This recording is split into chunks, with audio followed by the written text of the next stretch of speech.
בראשית ברא אלוהים עץ השמיים ועץ הארץ והארץ ויסוסוהו ובוהו וחושך על פני תהום ורוח אלוהים מרחפת על פני המים ויאמר אלוהים יהי אור ויהי אור וירא אלוהים את האור כי טוב ויבדל אלוהים. Growing up was kind of difficult because I grew up in a very religious house, but I myself was never really religious. I never really kind of drank the Kool-Aid.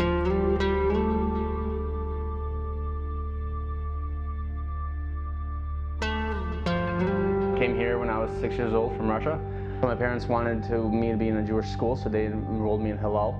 I spent K through 8 there, and I guess that's where I would found my Judaism, but it didn't pick up that well. So by 4th grade, I was questioning everything.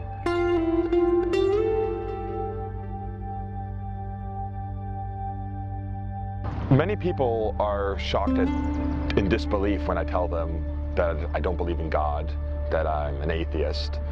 And especially when I tell them the way I was raised, that I was raised in an Orthodox setting, in an ultra-religious lifestyle, they are just shocked.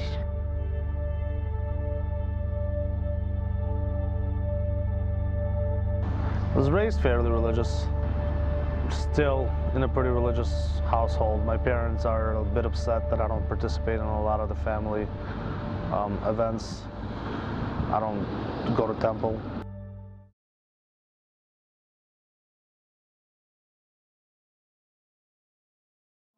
I grew up in an Orthodox Chabad household, very religious. I went to a religious Jewish school my entire life until I was 17.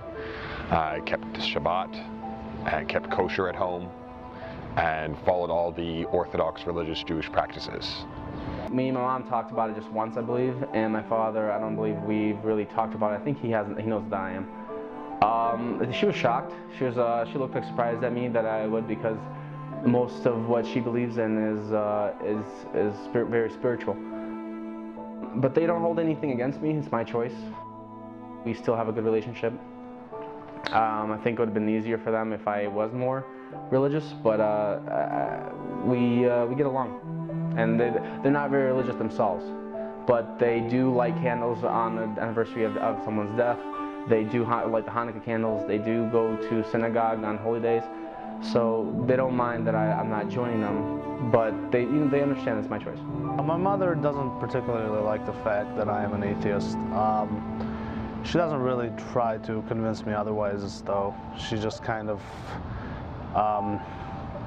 more or less asks me not to try to argue with other family members or with other people in the presence of my family, which I really respect, which is, I think, great of her. It's very funny because my father is very religious and he's very knowledgeable about his religion, but he will not debate me. He will not talk to me about it. It's just, well, you don't believe it, nothing I can do. He's never challenged me, he won't debate me. I think he's a little bit afraid to debate me because his entire belief system, libraries and libraries of books that he has memorized that he can quote, are all based on an assumption that has no evidence supporting it. So there's no kind of pillars supporting that whole building.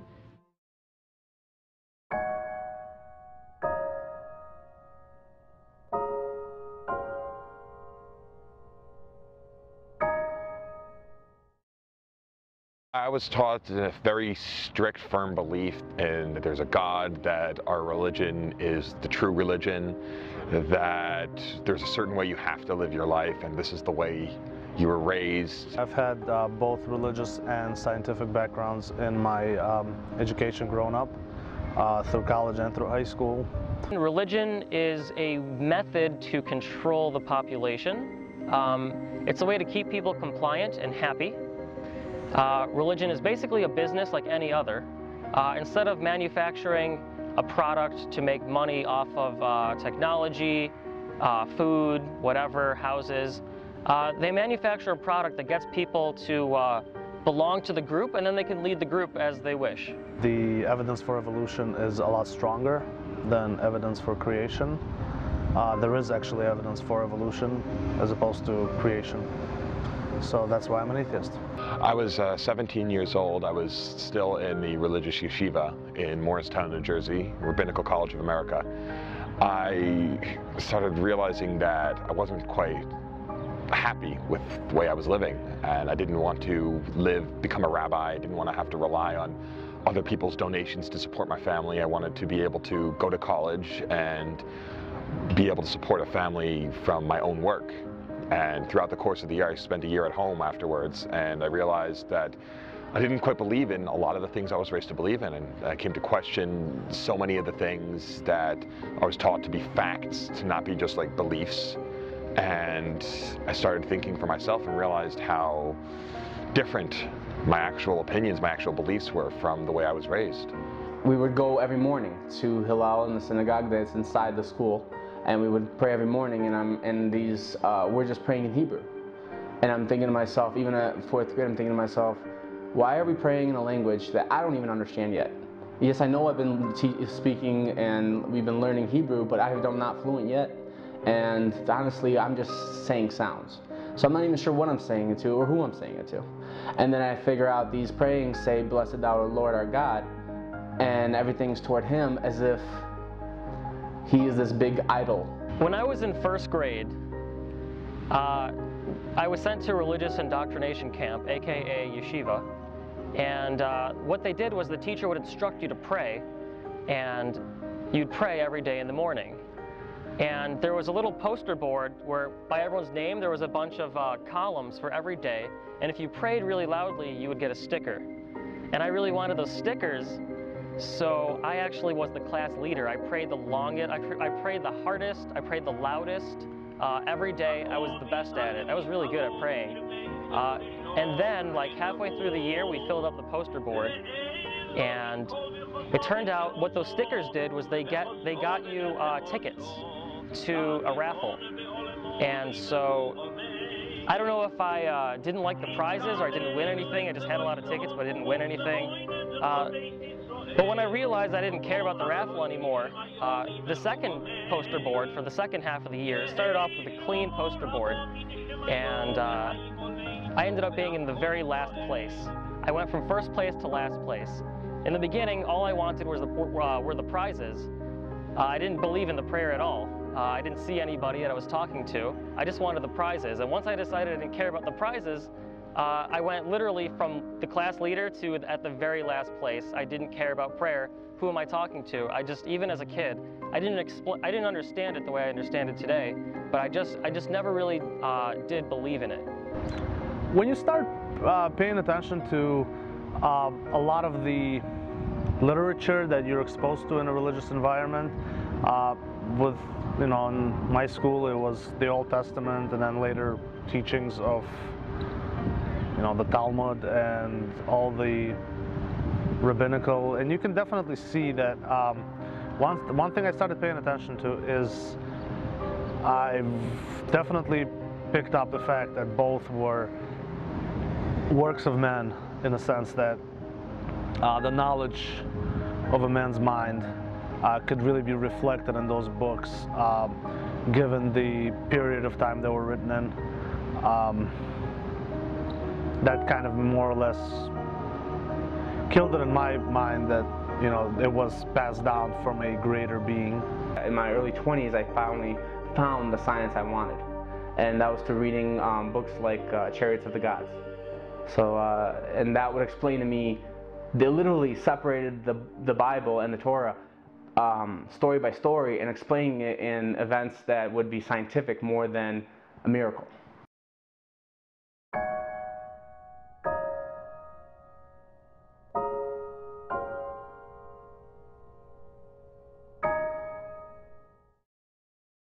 Why would God put us on this earth in His image just to let us fight each other, kill each other? That doesn't seem like God that is peaceful, a God that loves me. That seems like a sociopath. And to me, that I don't want to believe in.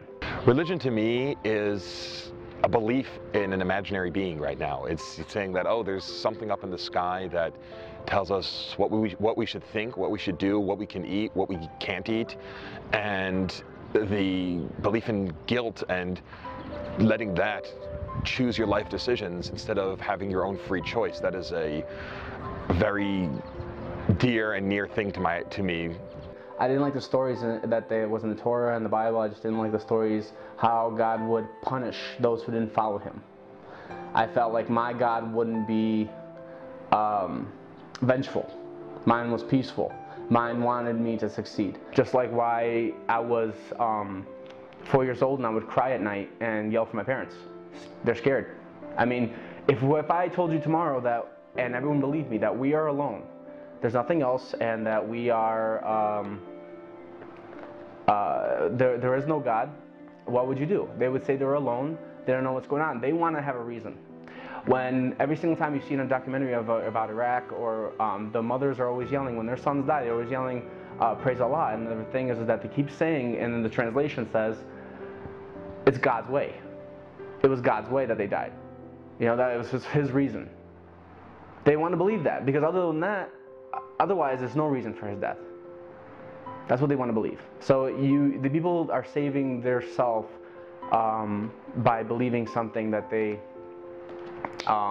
it's a security blanket to me. Because I never really believed in anything, I can't quite isolate the exact time when I officially called myself an atheist, but growing up in a very fundamentalist house, surrounded by religious people, my family, my school, my private school I got sent to, was basically kept in isolation. And so I can't really identify the specific time when I became an atheist, but I was never quite on board. I was never quite a follower. I never really drank the Kool-Aid. I was always kind of a non-believer. So I just pretty much say my whole life I've been an atheist. Belief in God as the primary one. Belief in creation versus evolution was the big one, really. The fact that science has proven over and over again the fact of evolution, and they still will try finding many different reasons to be like, oh, that's the scientists are, you have one scientist here that believes in evolution, but they don't listen to him. You have one scientist, you have one religious person, many religious people that don't believe in creationism, that believe in the fact that there's evolution. Why does it only the poor that believe in God so much? Why is it the ones who are desolate, or the ones who always go through hardship that believe in God, while the rich, the well-off, the unharmed, they always don't? The reward of this afterlife that comes with being a religious person does definitely sound rewarding. It's, I guess, easier for people to believe, and you know, it's also easier to cope with things when they don't work out, to just say, well, that's God's will. I don't know what kid doesn't know there's a Holocaust by the time he's 10 years old, and taking to the Holocaust Museum and showing all these horrific things that happen to our culture, and not saying to themselves, where's the God? I'm sure that their parents and their nieces and nephews and everybody was on their knees in those camps yelling to God, please save us. And I'm sure some of them kept their faith even when they survived it. But what I'm saying is that, why did it happen in the first place? Why was there the Armenian genocide? Why was there the Sudanese genocide? Why are there genocides? Although I may not believe in the same things that other religious people do, and many of my old friends do, I don't look down upon any of them. The fact that they believe in what they believe in, that's fine by me, and many people take strength and solace in belief, but that's not me.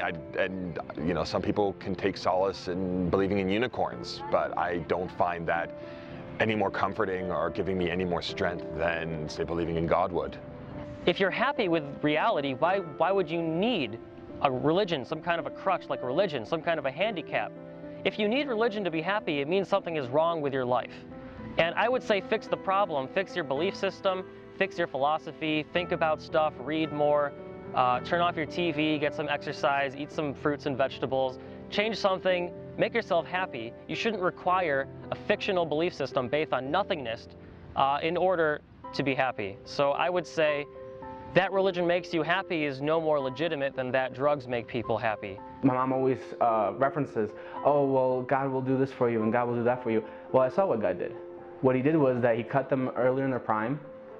I'm not blaming him, but what I'm saying is that the circumstances is that he brought them here And now my father, I feel like he's doing overtime, and he's pushing himself to provide for his family, where he didn't have to do that if we weren't being persecuted, if we weren't being forced because we were Jewish.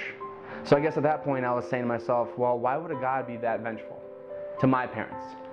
And then at the same time I'm hearing from the Christian side, where, you know, I'm going to a half Christian, half Jewish, half Chaldean high school, and I'm hearing, well, if you're not Christian, you're going to go to hell.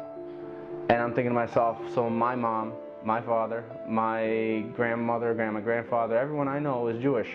Don't hurt nobody. They go to work, they come home, they pray on holy days, and they're going to hell for no apparent reason but the fact that they will not come to their knees and say, I love Jesus.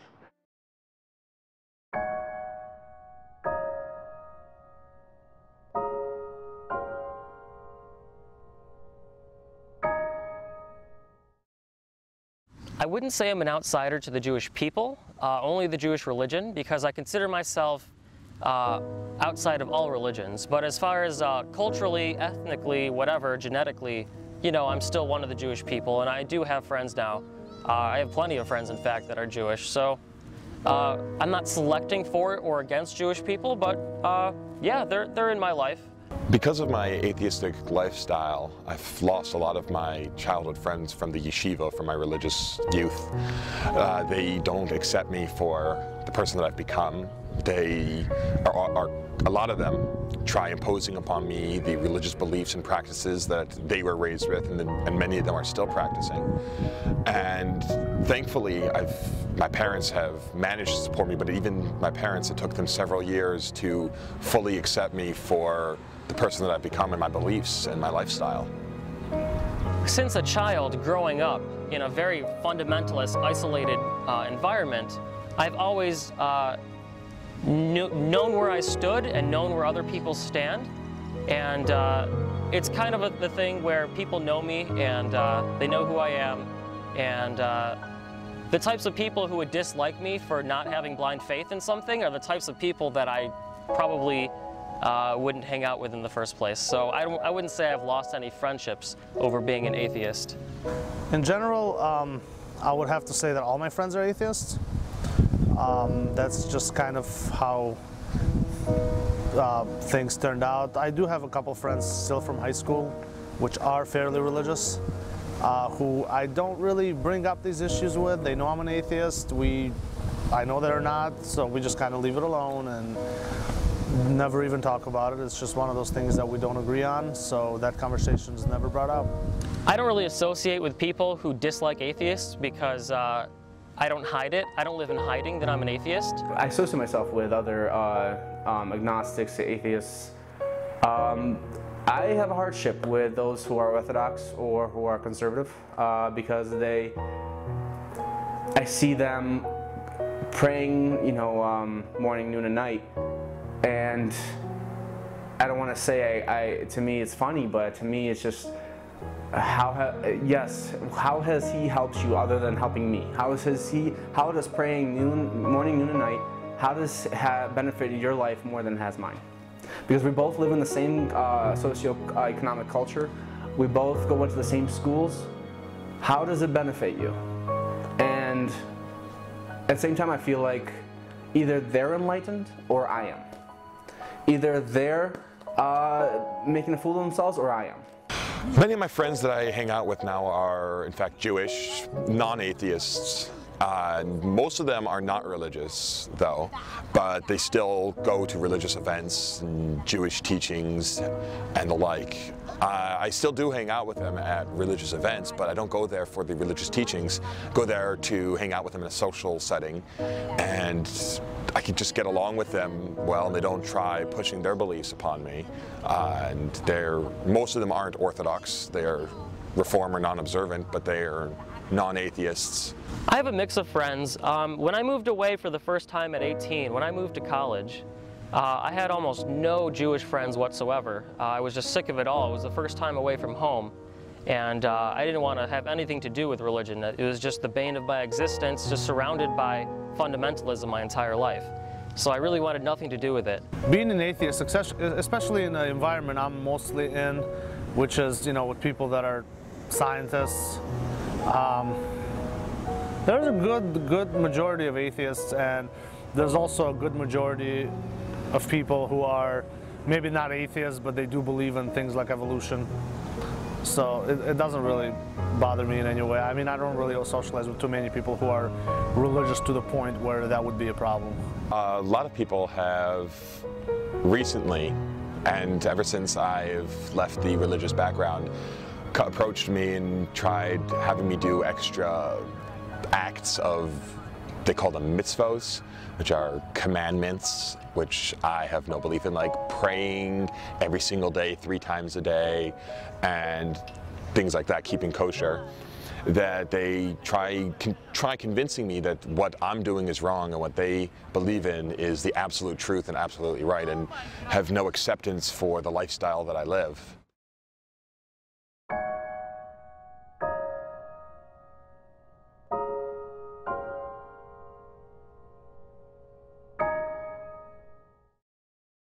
Being an atheist is a reflection of your character in terms of issues in general. It's the way you approach life. Are you emotional or are you logical? Do you have an actual system of reasoning, such as the scientific method? Do you calculate things? Do you observe things? Do you measure them? Or do you just jump to conclusions based on absolutely nothing? I believe the more intelligence you get, the more knowledge you attain, the less you believe. If you had 2 doctors and you were sick, one doctor says, I have a pill, I don't know what it does, I don't understand your disease, but I have total faith in this pill to cure you. And he can even wear like a robe and a hat and have a beard or something. And you have a second doctor who says, I understand physically what's wrong with you, I have a pill here, I know what the pill does, I can tell you how the pill will interact with your body and produce the positive results that you seek. Most people are going to be the atheist. They're going to choose the science-based medicine, not the faith-based medicine. Hope to an atheist would be, I would say, it would be in essence of the same feeling, only here you are more or less hoping out of yourself and out of people around you, as opposed to hoping in God. If things don't go right, you hope God helps you. With me, for example, if things don't go right, I hope I can fix it somehow, or I hope people around me can fix it. That's pretty much the difference. I mean, I guess I feel like I'm a little bit more realistic in my hopes, knowing what I can and cannot fix. If something's out of my reach, I don't try to fix it. I really think that everyone in life is an atheist, from when they wake up until they go to sleep. If you want to know how much money is in your bank account, you don't just have faith in it, you look at how much money is in your bank account. If you want to know what time it is, you look at a watch, or you ask someone who does have a watch. You don't have faith that the time is 4:03 and 17 seconds. If you want to know what the temperature is, you look at a thermometer which measures it. You don't just have faith that the temperature is whatever temperature you guess, 89 degrees. So in general, the fabric of society is atheism. Every single day you're an atheist. When you change lanes and you're driving, you look to see if there's someone in your blind spot. You don't just have faith. Everything you do is about atheism. It's about science, it's about measurement, it's about observation. But when it comes to religion, people aren't consistent, and they just take a leap of faith based on nothing. And to me, that's the real thing. Atheists are really nothing more than consistent with what you need to do to survive every single day. If you weren't an atheist at all, you wouldn't last a single day. You would crash, you wouldn't be able to function. So I really think atheism is just being consistent, not giving the issue of God or religion any special treatment. I find that I've grown as a person more in accepting other people now, more so than when I was in yeshiva. When I was in yeshiva, they unknowingly sometimes breed prejudice towards people of other cultures, of other religions, or even to fellow Jews that are not Orthodox or not in the same Orthodox sect that I was raised in. They have a superiority complex sometimes, and that's the way I was raised. If the human race is to make it into the 21st century and beyond, if we are to have space travel and live forever and have supercomputers and all that stuff you see on Star Trek, we definitely can't be religious. If we are to move forward as a species, if we are to make it as a species, we can't be like worshiping thin air or whatever it is we do. It's definitely something we have to move beyond. Society is a little bit behind when it comes to acceptance of atheists. We're basically where homosexuals were at in the 50s. They've done polls.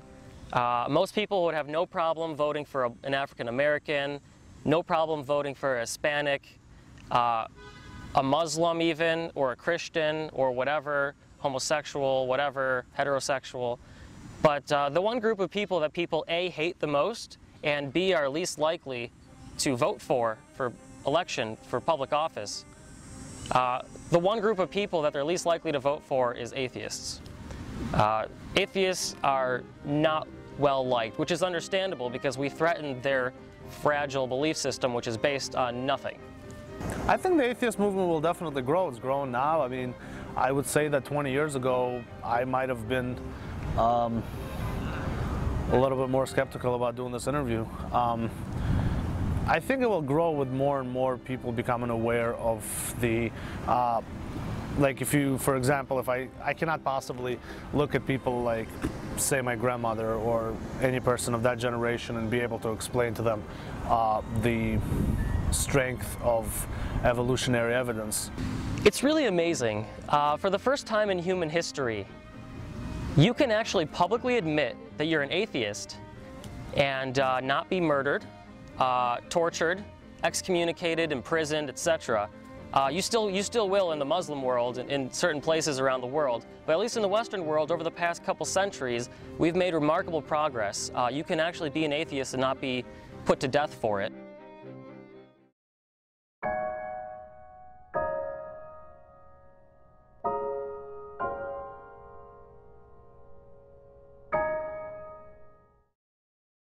One of the things I want people to know before they start judging me when I tell them that I'm an atheist is that I am now so more than ever, I am accepting of people from different cultures, different races, different religions, more than I ever was when I was religious, when I was an Orthodox Jew. I don't judge people. I am so against homophobia, against racism, and the intolerance is just, it gets to me and affects me more so now than ever. It's hard when you have a very religious family for them to accept that they have a child who is not religious. They think you're a bad person. They think you're gonna suffer for all eternity or whatever horrible things the religion